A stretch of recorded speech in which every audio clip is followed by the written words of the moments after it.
In the headlines, are we seeing signs of a potential thaw in inter-Korean relations?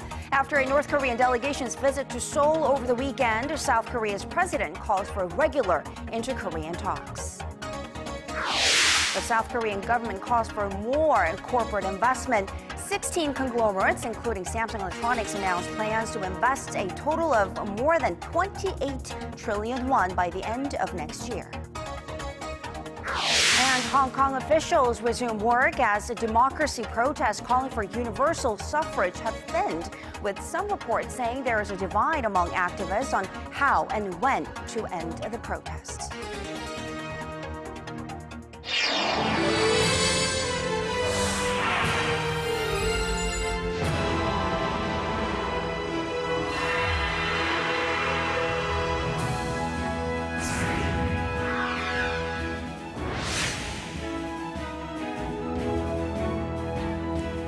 Welcome to the program. You're watching Primetime News, live from Seoul. I am Kang. And I'm Sean Lim. Thanks for joining us. Hope your week is off to a great start. We begin with signs of a potential thaw in inter-Korean relations after a high-ranking North Korean delegation's visit to Seoul over the weekend. And now South Korea is calling for regular inter-Korean talks, but what are the chances for additional dialogue? Our Hwang Sung-hee reports on the prospects. As the two Koreas prepare for a fresh round of high-level talks, President Park Geun-hye on Monday called on the need for regular inter-Korean dialogue. 특히 이번 고위급 접촉이 단발성 대화에 그치지 않고 남북 대화의 정례화를 이루어 평화 통일의 길을 닦을 수 있도록 노력해야 할 것입니다. Sending a high-level delegation to Seoul on Saturday, Pyongyang said it was ready to hold a second round of high-level talks with Seoul sometime later this month or in early November. South Korea said reuniting families separated by the Korean War will be on top of the agenda. The issue of separated families certainly needs to be brought to the table by us. We are hoping to discuss a wide range of issues that are of interest to South and North Korea. The surprise one-day visit has raised hopes of a new dynamic in inter-Korean ties. In Seoul for talks with senior officials and Foreign Minister Yoon Byung-se, U.S. Assistant Secretary of State Daniel Russell extended Washington's support on the latest developments. I made clear that, as is a consistent element of U.S. policy, the U.S. supports the efforts on the part of the ROK to promote and enhance inter-Korean relations. But President Park noted that inter-Korean ties have sometimes worsened following dialogue, implying it may be too early to judge North Korea's intentions. Hwang Sung-hee, Arirang News. And of course, figuring out North Korea's intention has always been a tricky task, to say the least. Its leader, Kim Jong-un, has said that the regime will not be giving up its nuclear weapons, but could that be changing? A U.S.-based think tank says activity at North Korea's main Yongbyon nuclear complex has calmed down significantly. Our Kwon So-ah has the details. Activity at North Korea's main nuclear site may have come to a partial or complete halt.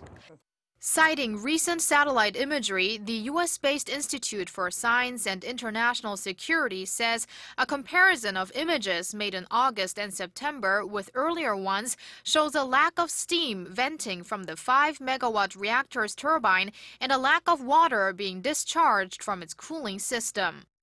The U.S. think tank says the reason for the shutdown is not clear, but it could be for refueling or renovation, raising concerns radioactive plutonium could be extracted during this process. I think we can interpret the shutdown of this reactor and the recent visit to South Korea by a North Korean delegation as Pyongyang's intention to improve inter-Korean ties. But if the shutdown is for the purpose of extracting plutonium, then it will negatively affect North Korea-U.S. relations and the resumption of the six-party talks. Nuclear tests have been conducted using plutonium produced at the Yongbyon reactor in previous years, including North Korea's most recent nuclear test in February of last year. A couple of months after that, Pyongyang said it would restart its aged reactor at the Yongbyon nuclear complex amid high regional tensions. The reactor had been shut down in 2007 under an Aid for Disarmament Accord. The think tank also reports that activity has been spotted in other parts of the nuclear site. Satellite imagery shows roofs being renovated at another plant on the south side of the site that's known to store centrifuges which are used to enrich uranium. But the institute added it wasn't sure whether the expansion of the centrifuges had been completed. Kwon So-ah, Arirang News. And let's talk in depth about this topic, North Korea, and of course the inter-Korean relations. We have Dr. Kim Dong-yeol from the Korean National Diplomatic Academy joining us right here in the studio. Welcome to our studio. Pleased to be here. Thanks for your time. So first of all, what do you think has triggered this sudden change of heart on the part of North Korea? It's been pretty rare, the last one being in 2009. That's true. I would say that they have a practical reason, and then, I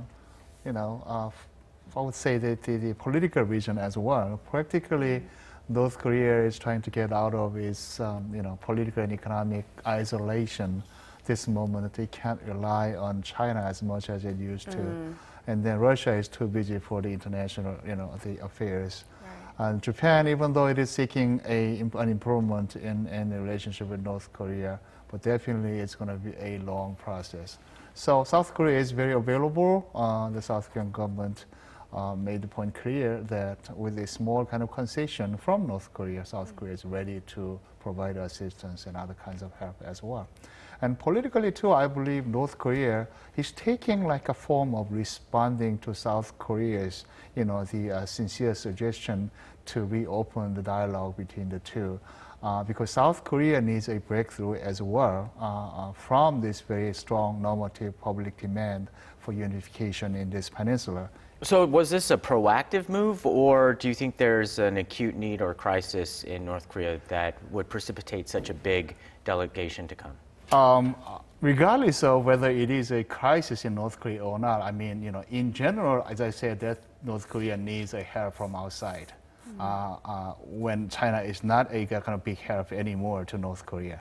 So, is it well planned? I am not sure about that. But what happened now is that, after President Park Geun-hye showed some sign of, the opening the dialogue with North Korea while she is visiting to Canada or the speeches in the United Nations, and then when instantly North Korea, take advantage of this opportunity, and that's what happened. Even though it is a surprise, what I would say, it is not a big surprise, but planned, but not well planned, I would say.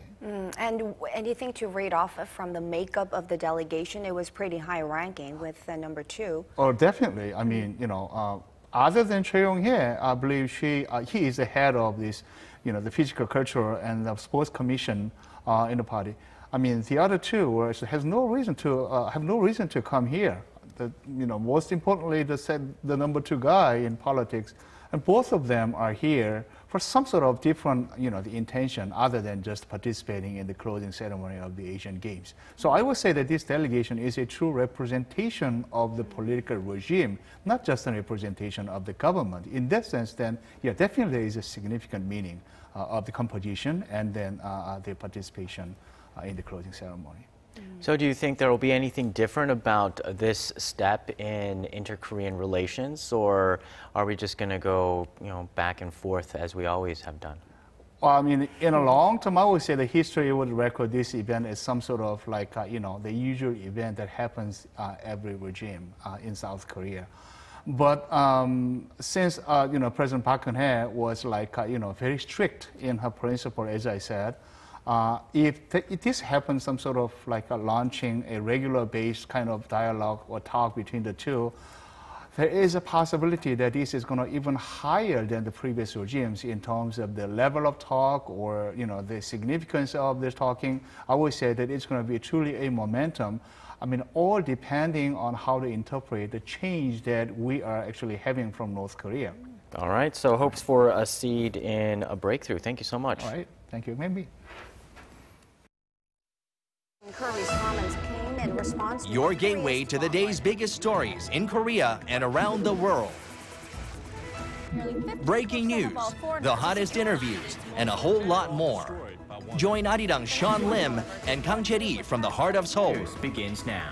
Primetime News, weeknights, live at 10 on Arirang TV.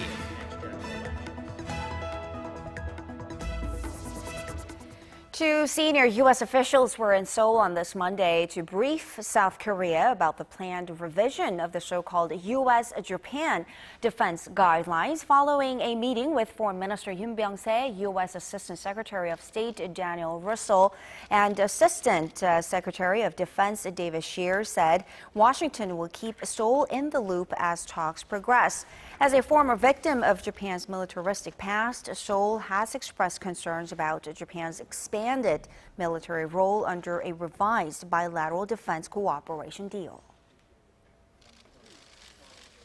This guidelines revision will not only strengthen U.S.-Japan relations, but it will strengthen peace and stability throughout the region.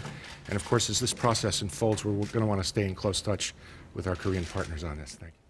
Russell and Shear will meet with their Japanese counterparts in Tokyo on Tuesday before they release an interim report of their defense guidelines sometime this week.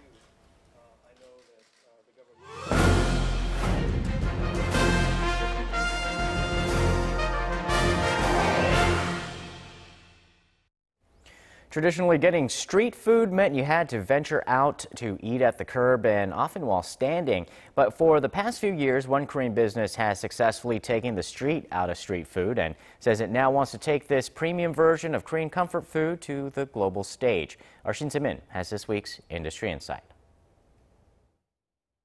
It certainly looks different. It's not the spicy red gochujang-based paste tteokbokki that we're used to, and these miniature kimbaps called bari are different in their size, but they're tasty. And even though they come at a higher price than the traditional dish that inspired them, people dig them. Here, popular Korean street food, or bunshik, is served with a high-end touch. School Food, a franchise Korean restaurant, is making money by offering an upscale version of Korean street food like kimbap or, say, tteokbokki in a spicy carbonara sauce. I come here often because you can't get these type of tteokbokki elsewhere. So I've tried school food before in Hong Kong and I've been there twice, and that's why I would quite like to try the original restaurant in Seoul. It offers like fusion Korean food, which is very different to traditional Korean food. Since starting out 12 years ago, the franchise has beefed up in size with 80 stores nationwide. Last year, School Food posted sales of $85 million. This is a new type of Korean food. A twist to the already tasty Korean dish is what attracts both Korean and foreign diners.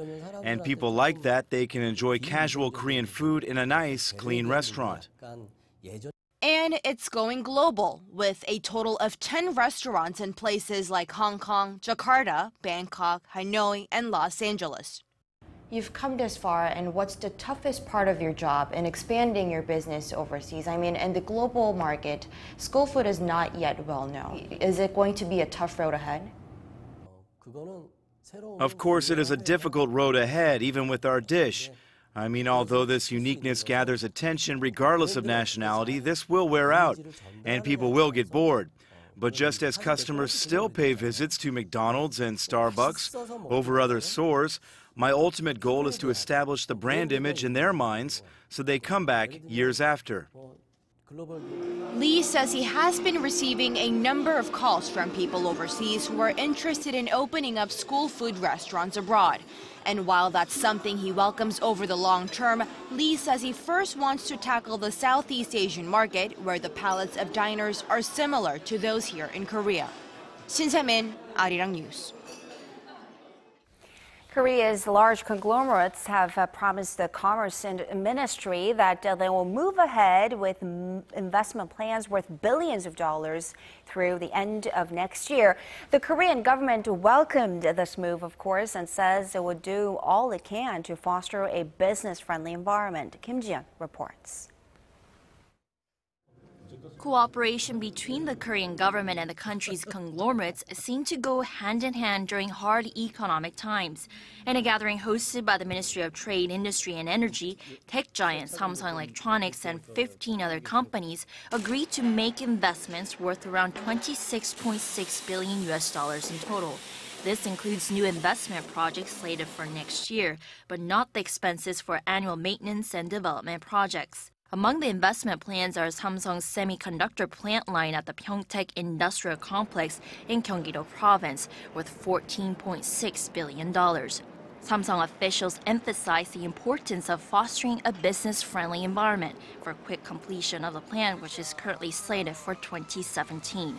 In response, Trade Minister Yoon Sang-jik says the government will facilitate a one-on-one consultation system to remove obstacles and help companies carry out their investment plans on schedule. In regard to the unfavorable currency conditions surrounding Japan's weakening yen, which is threatening Korean exporters, the minister says domestic companies should turn the situation into an opportunity to boost their facilities' investments. He adds that businesses should take full advantage of the currency exchange rates to increase investments, especially when it comes to machinery and plant assets from Japan, since the weakening yen makes it relatively cheaper to import Japanese products. Kim Jeon, Arirang News. Korea is set to become the 7th member to join the $30,000 GNI per person club with over 50 million in population next year. Korea's GNI per person is forecast to reach nearly $29,000 this year, but that's expected to increase over 4% to over 30,000 by next year, according to the Hyundai Research Institute. Experts say joining this high-income club implies that the country's macroeconomic environment is stable, giving further support for the country's sovereign credit rating.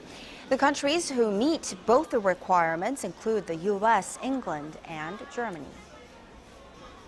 Over on the foreign exchange counter, the Korean won dropped to a 6-month low against the U.S. dollar on Monday. The won gave up 7.6 won against the greenback amid speculation of a potential rate hike by the U.S. Federal Reserve following recent strong jobs data.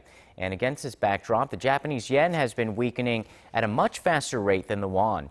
According to the Korean Center for International Finance, over the last 3 months, the yen has dropped by 7.6% against the greenback, while the won has given up just a little over 4%, meaning the yen has weakened by almost twice as much. Experts say this could deal a blow to Korean exporters who are losing price competitiveness to their Japanese rivals and prompt more foreign investors to leave the Korean equities markets.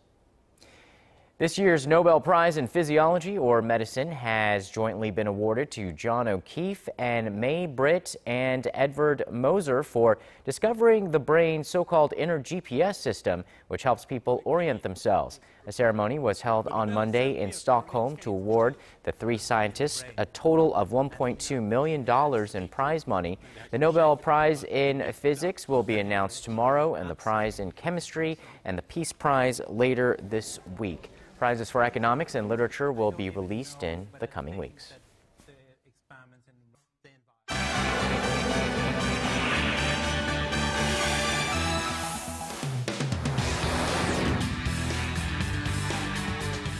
Hundreds of protesters remain on the streets of Hong Kong amid growing pressure by the government to end their pro-democracy campaign. With more, Paul Yee is joining us from the News Center. Paul, government officials were able to peacefully return to work today after nearly a week of rallies.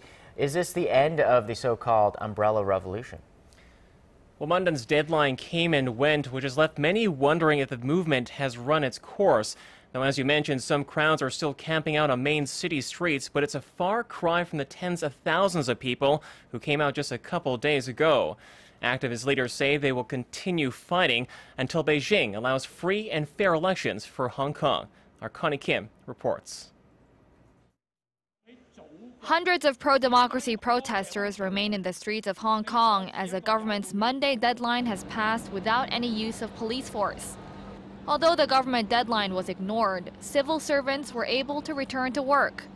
The chief executive of Hong Kong, Leung Chun-ying, took to the airwaves on Saturday, promising that public offices and schools would reopen this Monday, even if it meant using police to break up the protests.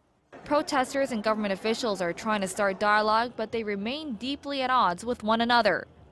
The student protesters want their leaders to be treated equally and for political change to emerge from talks. Government officials are calling for protesters to clear the way around government buildings and main roads. Rallies in the heart of Hong Kong started late last month with demonstrators demanding universal suffrage in 2017 elections and that Beijing abandon its plan to vet candidates for the post of chief executive. Connie Kim, Arirang News. And staying in Asia, the hunt for flight MH370 has resumed in the southern Indian Ocean, and still no trace of its wreckage after going missing nearly 7 months ago. Marking this next phase of the search mission, the vessel Go Phoenix started underwater scans on Monday, about 1,800 kilometers off the western coast of Australia. The team is said to be using specialized equipment such as sonar scanners, echo sounders, and video cameras to scour the sea floor. The operation is expected to take up to a year as it focuses on a remote patch of sea spanning across 60,000 square kilometers. And finally, U.S. tech giant Hewlett-Packard has announced it will break up into 2 companies as part of a major restructuring plan for the 75-year-old firm. In a statement released on Monday, HP said it would separate its consumer side of computers and printers from its corporate hardware and services. The latter will be spun off into an enterprise division headed by current chief executive Meg Whitman. It's all part of a broader industry trend as big companies look to streamline their business amid rising competition from smaller, more agile firms. And that wraps up our look at international stories making headlines around the world. I'll see you back here tomorrow night.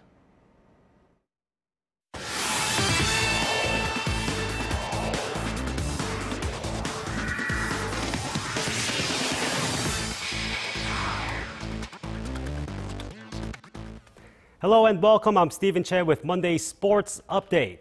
Now, the week kicks off with the Asian Games behind us, but it's right back to business as usual. The South Korea men's national football team has assembled for their international friendlies this week.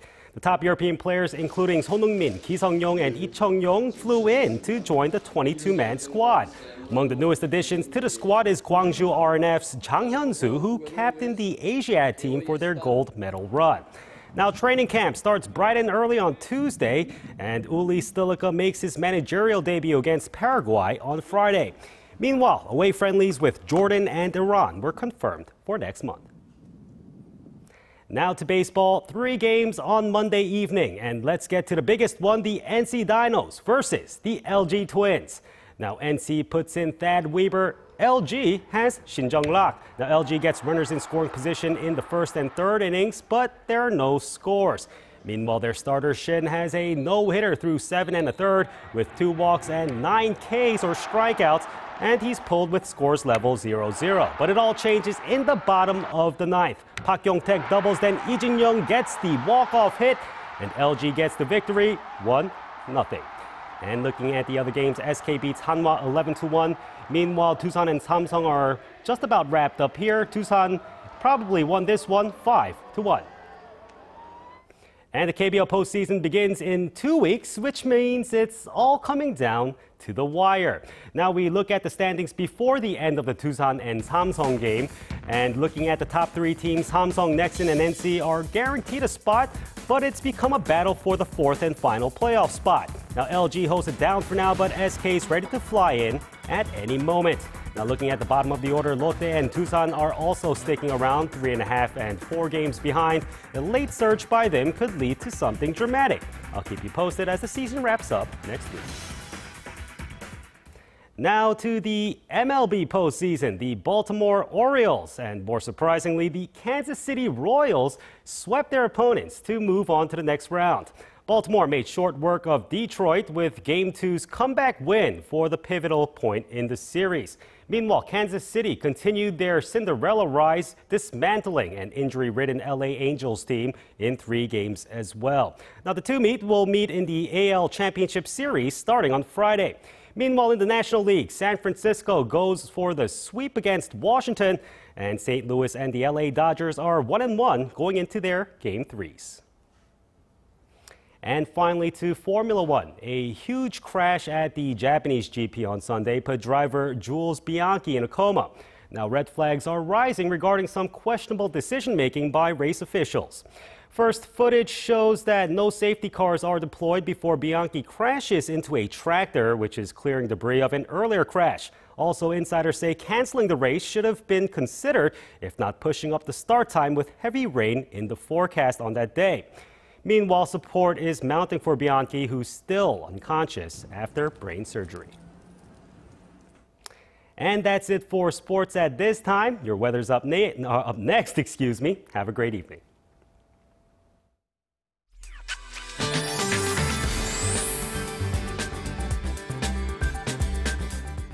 Hello everyone, I'm Kim Bo-kyung with your weather updates. We enjoyed a beautiful autumn day here in Seoul and throughout the country under partly cloudy skies.